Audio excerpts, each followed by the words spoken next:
검찰의 압수물 관리에 또 구멍이 뚫렸습니다. 검찰이 압수한 수백억 원 상당의 가상자산을 보관하던 중 분실하고도 사건 발생 6개월이 지나서야 이를 인지한 겁니다. 분실된 가상자산은 비트코인으로 현재 시세로 환산하면 400억 원이 넘는 규모로 추정됩니다. 광주지검은 지난해 12월 압수한 금융자산에 대해 정기 점검을 하던 중 비트코인 분실 사실을 인지했습니다. 분실된 비트코인은 최대 320여 개로 추정됩니다. 검찰은 해당 비트코인을 콜드월렛에 보관해왔으나 관리 과정에서 피싱 피해를 입은 걸로 알려졌습니다.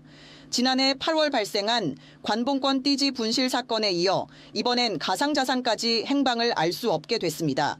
이번 사고를 계기로 강제 집행한 가상자산에 대한 표준 관리 모델을 설계해야 한다는 주장도 나옵니다. 천희승 법무법인 린 변호사는 보안성이 검증된 디지털 자산 전문 수탁업체에 위탁 보관하는 방안을 검토할 필요가 있다고 제언했습니다. 뉴스토마토 유근윤입니다. 검찰이 보관 중이던 비트코인 압수물 상당량이 사라졌습니다. 그런데 이 압수물 분실 이번이 처음이 아닙니다. 앞서 관봉권 띠지 분실로 홍역을 치른 검찰이 또다시 압수물 관리에 있어 큰 허점을 드러냈습니다. 관련해서 이진 민주당 대변인 강혜슬 뉴스토마토 기자와 함께 이야기 나눠보겠습니다. 두 분 안녕하세요. 안녕하세요. 안녕하세요. 네. 먼저 강 기자. 차초 지정점 한번 살펴보죠. 도대체 어떻게 된 일입니까? 네, 정말 믿기 힘든 일이 일어났는데요. 광주지검에서 지난해 압수물을 점검하던 중에 그 비트코인 가상자산이 분실된 사실을 확인을 했습니다. 이 비트코인이 분실된 시점은 지난해 6월로 이제 추정이 돼서 기본적으로 6개월이 지난 뒤에 이 사실을 지금 인지하고 부랴부랴 빠르게 지금 좀 수습에 나서고 있는 상황입니다. 이번에 분실된 비트코인은 2021년 불법 도박 사이트에서 이제 수사 과정에서 확보한 것으로 비트코인 최대 320여 개가 분실이 됐고 이게 지금 현재 비트코인 시세가 1억 2, 3천이 왔다 갔다 하는 걸 네네. 감안하면 410억이 훨씬 넘는 상당의 금액입니다. 분실에 이르게 된 경위에 대해서는 이제 검찰은 일단 구체적으로 이야기하고 있지는 않습니다만 피싱 피해를 당했다라고 설명을 하고 있습니다. 비트코인을 찾을 수 있는 이 암호키가 USB 형태의 전자지갑에 보관이 돼 있었는데요. 이것을 이제 컴퓨터에 연결하고 아마 피싱 사이트를 접속을 한 것 같은데 이 사이에 이제 구체적 경위는 좀 조사 후에 밝혀질 것으로 예상됩니다. 피싱범을 잡아야 할 수사 기관이 피싱을 당했다. 지금 이건데 그러면 그 점검 과정 전까지는 전혀 인지하지 못했나요? 네, 맞습니다. 전혀 인지하지 못했고 이제 압수물에 대해서 정기적으로 이 압수물이 제대로 존재하는지에 대해서 점검을 하도록 되어 있는데 그 점검을 하던 중에 발견을 하게 된 겁니다. 대변인, 네. 경찰 출신이잖아요. 네네. 경찰 내에서도 범죄 증거라든지 압수물을 관리를 하죠. 맞습니다. 이런 사례가 있나요? 아주 그냥 굉장히 충격적인 사례죠. 그러니까 실질적으로 검사 압수물 보관 규칙이라는 게 있습니다. 네네. 거기에 따르면 한 달에 한 번씩 이 압수물을 점검을 하도록 되어 있습니다. 1개월에 한 번씩. 맞습니다. 네. 한 달에 한 번씩. 그런데 USB 형태에다가 이제 가상자산을 넣어놨던 건데 이거는 가상자산은 일반 그냥 압수물이랑 전혀 다른 거잖아요. 네네. 요 USB가 있다고 해서 그 안에 돈이 들어있는지는 알 수 없는 거지 않습니까? 네네네. 그래서 예를 들어서 통장에 얼마가 찍혀 있다고 해서 그 안에 있는지 확인을 따로 또 해봐야 되잖아요. 그런 것처럼 계속해서 확인을 했었어야 했는데 실질적이고 뭐 정기적인 점검은 전혀 이루어지지 않았고 점검을 했더라도 굉장히 기계적이고 형식적으로 그냥 USB가 있는지만 그냥 확인하는 정도였던 것 같습니다. 네네. 네, 그래서 굉장히 이 압수물 관리 체계가 좀 무너졌다 이렇게 볼 수 있을 것 같습니다. 1개월마다 점검을 하게 돼 있다는데 실제 이루어졌습니까?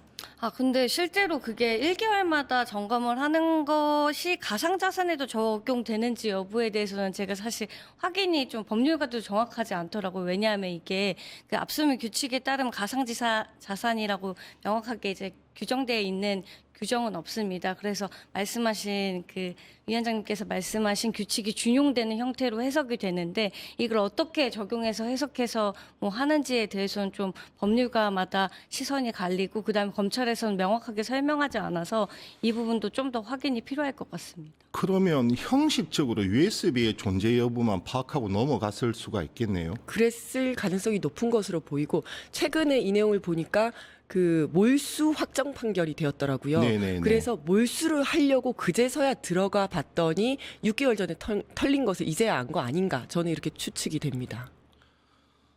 이게 지금 광주지검에서 일어났고 그러면 광주지검은 어떠한 해명을 내놓고 있습니까? 광주지검은 지금 저희가 말씀드릴 수 있는 것은 피싱 피해를 당했다라는 거 말고는 말씀드릴 수 있는 게 없다.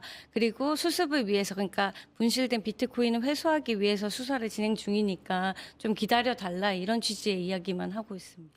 이게 회수가 가능하겠습니까? 가상자산 같은 경우 대부분 또 범죄 수익에 맞습니다. 은닉 용도로 네, 활용되고 네. 있기 때문에 2차 범죄나 3차 범죄로 이어질 수가 있는데 네. 실질적으로 회수가 가능하겠습니까? 이게 피싱의 피해인지 아니면 누군가 내부자의 소행일 수도 저는 있다고 생각을 네, 하거든요. 네, 네. 거기에 따라서 좀 다를 수 있을 것 같습니다. 왜냐하면 이제 그 광주지검에서는 피싱 피해를 봤다라고 이야기를 하는데 참 그것도 굉장히 문제죠. 말씀하신 것처럼 피싱 조직을 검거하고 수사해야 할 수사기관이 오히려 그 피해자가 됐다는 게 진짜 너무 말이 안 되지 않습니까? 너무 황당해서 저도 뉴스를 다시 봤어요. 저는 사실 그거는 좀 믿기가 힘들다고 생각이 됩니다. 일반인들도 그 가상 거래소에 다 접속을 하지 않습니까? 네네. 그런데 본인이 뭐 때문에 이 담당자가 접속을 했는데 그 사이트가 정식적인 가상 거래 사이트가 아니라 피싱 사이트였다는 거잖아요. 네네. 그래서 그거는 굉장히 믿기가 힘듭니다만은 모든 가능성을 다 열어놔야 되기 때문에 만약에 그렇다면 그 가상 자산을 찾기가 힘들 수 있습니다. 왜냐하면 그렇게 됐을 경우에 피싱 조직에서는 이거를 세탁을 합니다. 네네. 보통 이제 믹싱을 한다고 하는데 네. 그러면 이 비트코인을 321개였는데 그거를 하나로 다 쪼개고 0.1씩 다 쪼개서 전부 다른 데로 다 보냈다가 다시 합쳤다가 보냈다가 하는 작업을 계속 하기 때문에 그 어디로 갔는지조차 알기가 힘든 경우가 많습니다. 네네. 그런데 그게 아니라 만약에 이 담당자가 네네. 이 가상 보안 키를 가지고 있지 않습니까? 네, 그렇죠. 그 보안 키로 해서 만약에 자기 가상 전자지갑으로 옮겼다라고 한다면 그거는 이제 바로 찾을 수가 있겠죠. 근데 요거는 수사를 하면 금방 알 수가 있습니다. 이 가상 지갑 번호라는 게 있는데 주소라는 게 있는데 네네.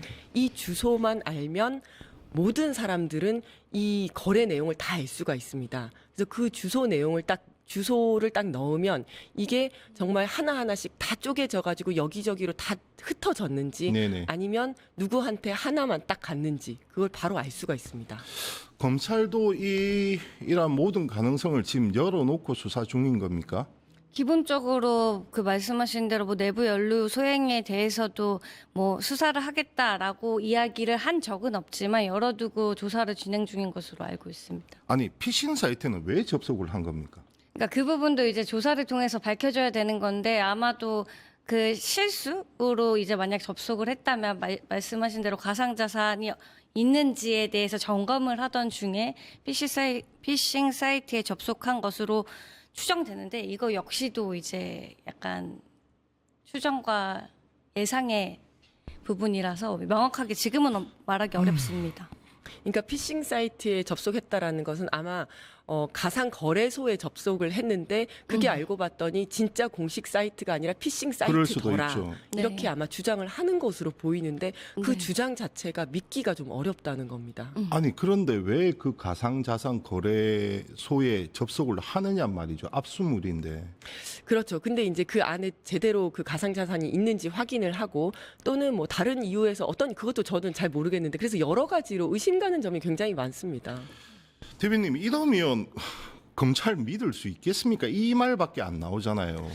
맞습니다. 사실 그리고 이 자산은 몰수가 확정된 그 그 국가로 귀속되어야 할 자산입니다. 이 자산 400억 정도가 지금 이제 증발해 버렸다는 거거든요. 그래서 수사에 가장 필요한 기본이라고 할 수 있는 압수물이 없어졌을 뿐만 아니라 국가의 자산, 국가로 귀속돼야 할 자산이 없어졌는데 그거를 이제야 알게 됐다. 이 모든 것들이 굉장히 문제가 심각하다는 걸 보여주고 있는 겁니다. 총체적 난국입니다. 그런데 앞서서 또 분실 사건이 한번 떠들썩했잖아요. 맞습니다. 관봉권 띠지 분실 사건인데 그 사건 다시 한번 좀 되짚어보죠. 네. 그 관봉권 띠지 분실 사건이라고 하면 모르시는 분들도 계실 텐데 서울 남부지검이 2024년 12월 17일 이제 건진법사라고 우리들한테는 많이 알려진 전성배 씨의 네. 자택을 압수수색하다가 확보한 관봉권 5천만 원이 있습니다. 근데 그 5천만 원에 띠지가 둘러져 있거든요. 그렇죠. 뭐 검수한 사람이라던가 이 관봉권이 어디서 왔는지 좀 추적할 수 있는 단서들이 있는 내용이 담긴 건데 그 띠지를 뺀 채 개수를 하겠다고 해가지고 띠지가 버려지고 어디로 갔는지 이제 행방이 묘연했던 사건을 이야기합니다. 문제는 검찰이 그 띠지가 사라진 것을 한참 뒤에 또 이번 사건과 마찬가지로 알게 됐다는 건데요. 지난해 8월 처음 언론 보도를 통해서 저희 모두에게 공개가 됐었고 네. 검찰은 12월 압수수색을 한 뒤에 이제 4개월이 지난 4월 달에 이것을 인지했고 그 담당 검사가 이제 상부에 좀 보고를 올리지 않아서 논란이 됐던 사건입니다. 이게 남부지검은 이제 설명하기로 경력이 짧은 수사관들을 데리고 와서 이제 뭐 일을 하다 보니까 현금만 보관하면 되는 줄 알았다. 이런 식의 해명을 내놓았는데 우리 그 400억 가상 자산이 분실됐다는 사고처럼 조금 어처구니가 없어서 이제 많은 의혹들이 나왔었고 의도적으로 관봉권 띠지를 분실한 것은 아니냐라는 의혹 때문에 지금 특검에서 수사를 하고 있는 중입니다. 대변인 수사를 직접 해보고 또 지휘도 해보셨을 거 아닙니까? 네. 이거는 상당히 기초적인 룰 아닌가요? 기초적인 룰일 뿐만 아니라 저는 이 사건 자체가 굉장히 이상한 사건이라고 생각을 하는데요. 네. 아까 그 400억 가상 자산이 날아간 사건도 단순 실수라고 보기에도 이상하고 누군가가 일부러 횡령을 했을 가능성도 사실은 높은 배제할 수 것처럼 없죠. 네. 맞습니다. 그런 것처럼 이 사건도 저는 단순 관리 소홀이라든지 관리 부실이 아니라 일부러 관봉권 띠지를 없앤 것 아닌가. 왜 관봉권 띠지가 중요하죠?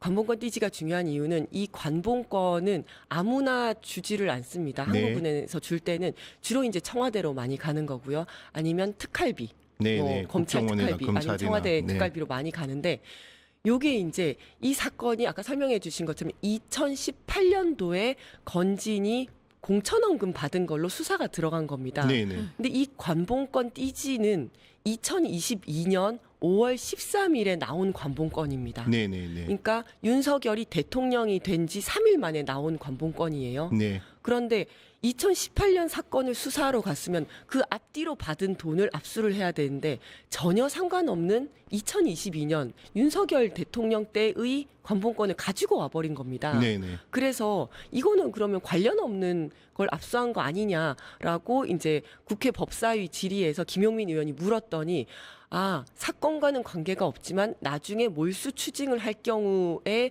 필요하기 때문에 갖고 왔다라는 말도 안 되는 얘기를 네네. 했습니다. 왜냐하면 나중에 몰수 추징이 된다 하더라도 아직 확정 판결이 나지도 않았는데 거기에 있는 돈을 그냥 아무거나 갖고 온다는 게 말이 안 되잖아요. 네. 근데 그것도 일단 말이 되지 않았고 두 번째 압수 목록이라는 게 있습니다. 네네. 그거는 뭐냐면 내가 5개를 압수하면 그거를 하나, 둘, 셋, 넷 5개를 그대로 해야지 이게 압수물이 사라졌는지 안 사라졌는지를 알 수가 있잖아요. 그렇죠. 그래서 동일성을 유지하도록 딱 이제 압수 목록을 해야 되는데 그 목록에 관봉권 띠지 자체가 목록에 없었습니다. 원래는 있어야 되는 거죠. 있어야 되는 거죠. 네. 이게 중요한 거라면 있어야 네. 되는데 없었고 박은정 의원이 이거 왜 안 썼냐라고 했더니 그거는 내가 실수로 누락했다라고 네. 이 최재원 검사가 대답을 했습니다. 네. 본인의 실수를 인정을 네. 한 거고 그리고 마지막으로는 없어진 것을 알았지 않냐. 근데 알았는데도 왜 상사한테 보고도 하지 않고 그렇죠. 그다음 후임 검사한테 인수인계도 안 했습니다. 네, 네. 왜 안 했냐라고 했더니 뭐 얼버무리면서 그렇게 안 했다 이렇게 얘기를 했어요. 이 모든 것을 종합을 해보면 그때 압수수색을 하러 갔는데 거기에서 대통령실에서 나온 것 같은 그 관본권이 있는 겁니다. 그것을 그냥 가져와 버린 거 아닌가. 그래서 대통령실에서 나왔다는 증거를 없애기 위해서 띠지를 아예 고의적으로 처음부터 없애고 압수 목록에서도 아예 빼버린 거 아닌가라는 생각이 드는 겁니다. 그러면 띠지만 있으면 그 돈이 어디로 갔는지는 역추적이 분명히 가능하다 이 말씀인 거죠. 그렇죠. 그러니까 때문에 띠지가 중요하고. 맞습니다. 2022년 5월 13일이라고 날짜가 일단 써 있었고 네. 개수 번호라든지 어디에서 나왔는지 이런 것들이 다 나와 있습니다. 그렇기 때문에 지금 우리가 그게 이제 사진이 남아 있거든요. 네네. 사진이 있어서 그렇기 때문에 이거 윤석열이 대통령이던 시절에 그 관본권 아니야라는 것이나마 우리가 알 수 있는 거거든요. 근데 그 사진도 없고 아무것도 없었다면 그게 뭔지 도저히 아무것도 모르는 상황이었던 거죠. 그러면 띠지 같은 경우는 지금 의도적으로 폐기했을 가능성이 더 높다고 의심이 저는 가능하죠. 그렇게 의심을 하고 있습니다. 그러면 지금 관본권 띠지 문제도 그렇고 이번에 비트코인 금액이 얼마라고 했죠? 지금 시가로 따지면 410억 원이 좀 넘습니다. 어마어마한 금액인데 맞습니다. 책임은 누가 져야 됩니까? 이에 따른 법적 책임. 그래서 이것을 누군가가 고의로 만약에 범죄를 저지른 것이다라고 한다면 그 범죄를 저지른 사람이 아니 이제 개인의 문제가 횡령은 되겠죠. 당연히 그 네, 개인에게 네. 물어야 되는데 네. 개인 차원이 아니고 관리 소홀 차원에서 만약에 정말 피싱을 당했다. 네. 이러면 그 책임은 누구에게 귀속되는 겁니까? 그것도 이제 관리 소홀이라면 과실 부분이 문제가 될 수가 있기 때문에 네, 그 부분에 대해서도 아마 처벌 또는 뭐 징계 사유가 될 것으로 보입니다. 국고로 들어와야 될 돈이 그렇죠. 참 어이없는 일입니다. 정말 피싱 조직을 수사하고 추적하고 잡아야 할 검찰이 피싱을 당했다. 자, 이와 관련해서 지금 특검도 지금 진행 중이죠. 안권섭 상설 특검이 수사를 진행 중인가요? 어떤 그 전성배 씨 관본권 띠지 네, 분실에 네, 관한 네. 특검은 네네 진행 중입니다. 현재. 수사 기간은 지금 언제까지입니까? 최근에 이제 30일 연장하기로 결정하면서 원래 지금 60일간의 수사 기간은 일주일 뒤에 종료될 예정이었거든요. 그러면 이제 3월 가까이 된 2월 말까지 거의 수사를 진행한다고 보면 될 것 같습니다. 지금 수사 진척 사항은 좀 알려진 게 있습니까? 사실 이제 관본권 띠지 분실 사고의 경우에는 워낙 국회 안에서 이제 구체적인 내용이라던가 사안들, 그 다음에 이제 그 당시에 수사관들, 검사들에 대한 증언이 많이 알려져 있는 상태이잖아요. 그래서 참고인 조사와 뭐 피의자 조사를 병행하면서 하고 있는데 이후에 뭔가 새롭게 확인된 사실이 막 나타나고 있지는 않습니다. 대변인 두 네. 사건은 물론 별개의 사건이고 다르게 볼 지점도 분명히 있습니다. 그러니까 관본권 띠지 같은 경우는 아까 지적하셨듯이 고의적 은폐 가능성이 좀 큰 네, 의심할 네. 수 있는 대목인 거고 이것은 누군가의 횡령 또는 상당한 관리 소홀이지 않습니까? 네, 맞습니다. 어떻게 체계를 정비해야 됩니까? 일단은 그 압수물의 관리 점검 같은 게 굉장히 지금까지 형식적이고 기계적으로만 이루어져 왔다라는 생각이 좀 들고요. 네네. 그리고 이런 경찰은 어땠습니까? 근데 경찰과 검찰이 조금 다른 거는 경찰은 수사 단계에서만 보관을 하다가 네. 끝나면 바로 검찰로 넘깁니다. 네네. 그래서 최종적인 보관은 검찰에서 이제 기소하고 그 이후 1심, 2심, 3심까지 계속 송치되면 증거물도 함께 다 넘어갑니다. 아, 네. 그래서 검찰에서 압수물 보관의 기간이라든지 어떤 관리 책임이 훨씬 더 좀 길고 큰 상황입니다. 네네. 그래서 사실은 거기에 따라서 조금 더 체계적으로 관리를 해야 되고 가상자산 같은 경우에는 2중, 3중의 어떤 관리가 필요합니다. 왜냐하면 보안키를 가지고 있는 사람은 누구든지 접속을 할 수가 있지 네, 않습니까? 그렇죠. 네, 그래서 2중, 3중의 어떤 점검 체계가 필요하다.